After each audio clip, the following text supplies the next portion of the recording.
Shalom, salam jumpa dalam Bedah Alkitab, menguak kebenaran yang memerdekakan. Firman Tuhan itu kebenaran, kebenaran yang memerdekakan. oh, firman Tuhan Itu kebenaran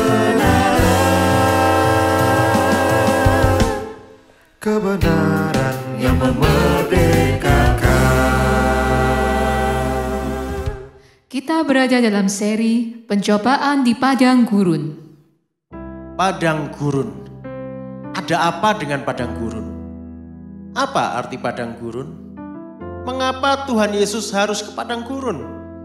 Apakah kita juga sedang berada di padang gurun? Kita akan menemukan jawabannya dalam episode ini. Mari kita mulai. Seri pencobaan di padang gurun, episode 2, padang gurun.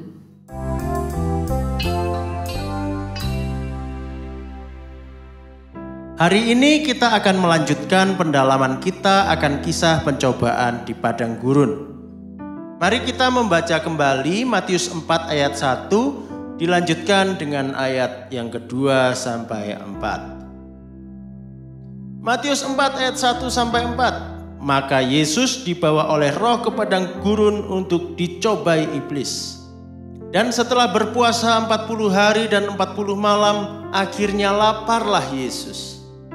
Lalu datanglah si pencoba itu dan berkata kepadanya, "Jika engkau anak Allah, perintahkanlah supaya batu-batu ini menjadi roti." Tetapi Yesus menjawab, "Ada tertulis, manusia hidup bukan dari roti saja, tetapi dari setiap firman yang keluar dari mulut Allah."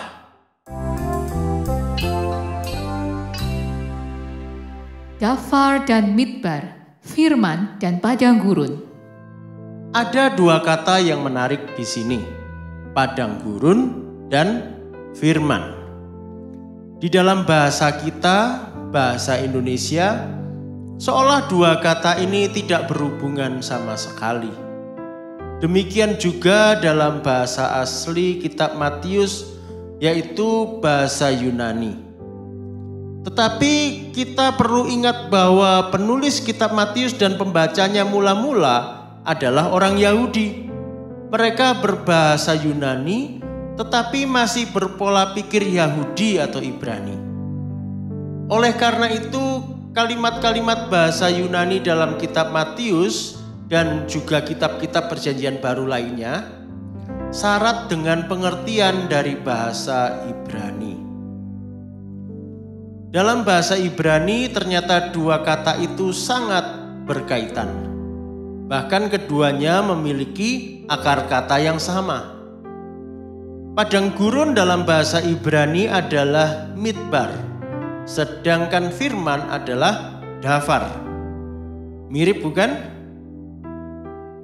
Mari kita perhatikan terlebih dulu kata dafar, yaitu firman. Dafar terdiri dari 3 huruf, yaitu dalet yang berarti pintu, bet yang artinya rumah, dan res yaitu kepala. Tiap rumah tangga tentu memiliki aturan. Jika seseorang masuk melalui pintu ke dalam rumah, maka konsekuensinya adalah orang tersebut harus tunduk atau patuh pada aturan sang kepala atau tuan rumah. Kata dafar atau firman memiliki makna kata-kata yang disusun untuk memberikan suatu tatanan atau aturan. Berangkat dari kata dafar, kita bisa memahami midbar. Kata midbar terdiri dari 3 huruf yang sama dengan dafar, ditambah 1 huruf lagi di depannya. Susunannya demikian. Mem yang memiliki makna air atau kekacauan, dalet yang artinya pintu, bet yang melambangkan rumah, dan res yaitu kepala. Di masa para leluhur Israel dan masyarakat sejamannya hidup nomaden, berpindah-pindah di tengah alam yang cukup liar dan ganas.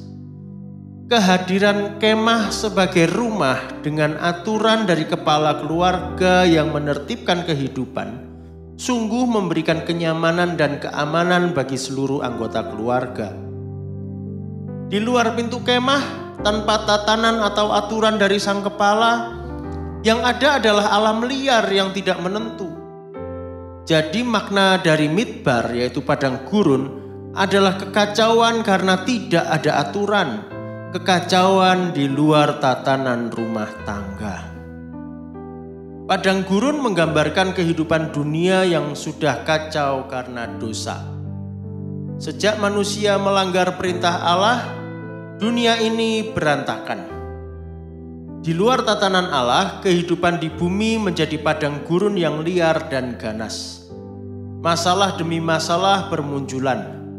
Dosa berbuah dosa, masalah berbuah masalah.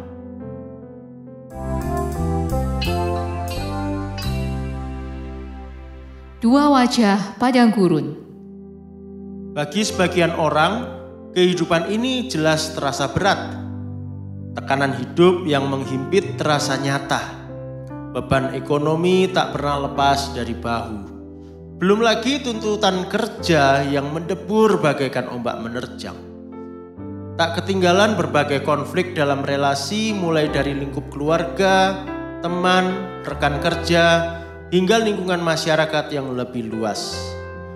Jelas ini terasa bagaikan sengatan terik matahari di padang gurun yang gersang. Bagi sebagian orang yang lain, kehidupan terasa serba nyaman.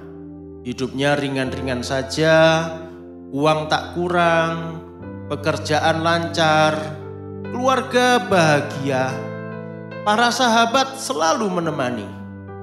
Persoalan yang datang teratasi dengan mudah. Bagi kelompok ini, dunia tampak bagai taman bunga yang harum semerbak dengan mata air yang segar mengalir.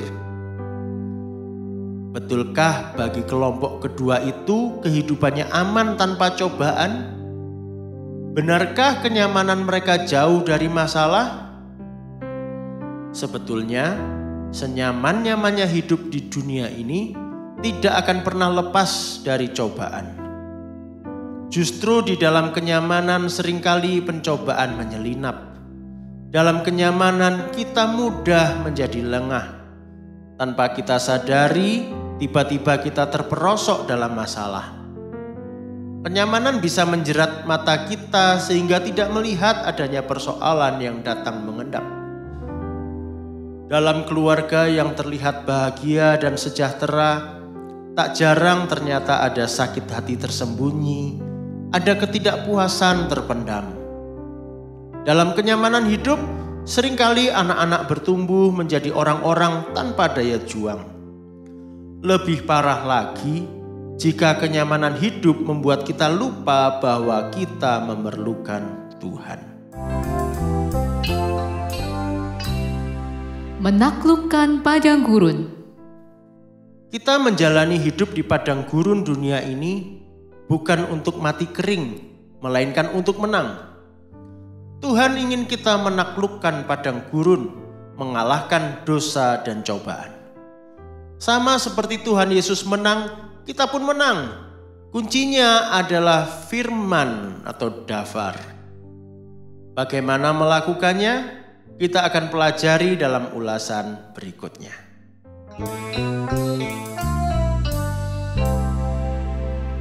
Nantikan episode berikutnya. Kita akan belajar lebih dalam bagaimana kita harus menapaki padang gurun dengan firman Tuhan dalam seri pencobaan di padang gurun, episode 3, Tatanan Sorga di Padang Gurun.